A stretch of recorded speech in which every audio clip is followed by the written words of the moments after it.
বাংলাদেশ বিশ্বের অন্যতম ঘনবসতিপূর্ণ দেশ। সীমিত ভূমি, প্রাকৃতিক সম্পদ ও অবকাঠামোর তুলনায় আমাদের জনসংখ্যার চাপ অত্যন্ত বেশি। এর সঙ্গে দ্রুত নগরায়ন, জলবায়ু পরিবর্তনের বিরূপ প্রভাব, পরিবেশগত ঝুঁকি, সীমিত বিনিয়োগ এবং পর্যাপ্ত কর্মসংস্থানের অভাব নতুন নতুন চ্যালেঞ্জ সৃষ্টি করছে।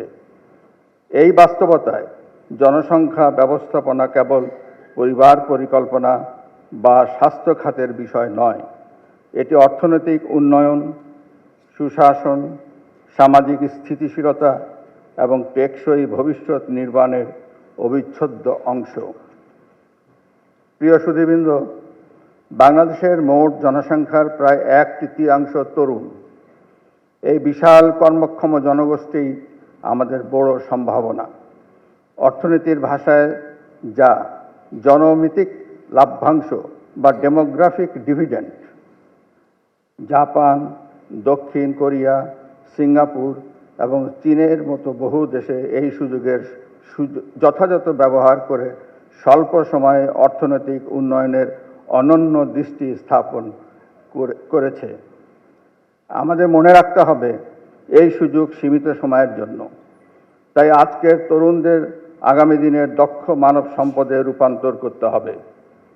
আর তা করতে না পারলে এই সম্ভাবনাই একসময়ে বেকারত্ব, দারিদ্র্য, সামাজিক অস্থিরতা ও অর্থনৈতিক চাপের কারণ হয়ে দাঁড়াতে পারে।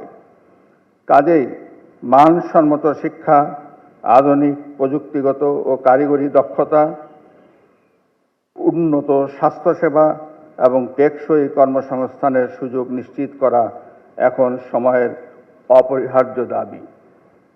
সম্মানিত উপস্থিতিবৃন্দ, আমাদের তরুণ সমাজ একটি সুখী, সমৃদ্ধ, বৈষম্যহীন, ন্যায়ভিত্তিক ও সম্ভাবনাময় বাংলাদেশ দেখতে চায়।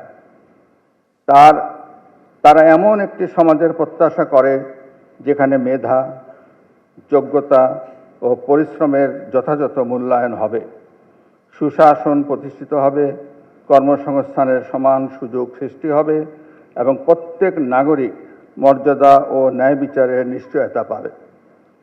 তরুণদের এই আশা আকাঙ্ক্ষা ও স্বপ্ন পূরণকে সর্বোচ্চ অগ্রাধিকার দিতে হবে। আমাদের নীতি, কর্মসূচি ও পরিকল্পনায় তার সুস্পষ্ট প্রতিফলন থাকতে হবে। আমি আনন্দিত যে এবছরের বিশ্ব জনসংখ্যা দিবসের প্রতিপাদ্য তারুণ্যের আশাকাঙ্ক্ষা বাস্তবায়ন করি, আজকের প্রত্যয় সুন্দর আগামী গড়ি। তারুণ্যের প্রত্যাশা ও জাতীয় অগ্রাধিকারের সঙ্গে গভীরভাবে সামঞ্জস্যপূর্ণ। আমি সরকার, জাতিসংঘ, UNFPA এর সংশ্লিষ্ট সকলকে জানাই আমার আন্তরিক ধন্যবাদ।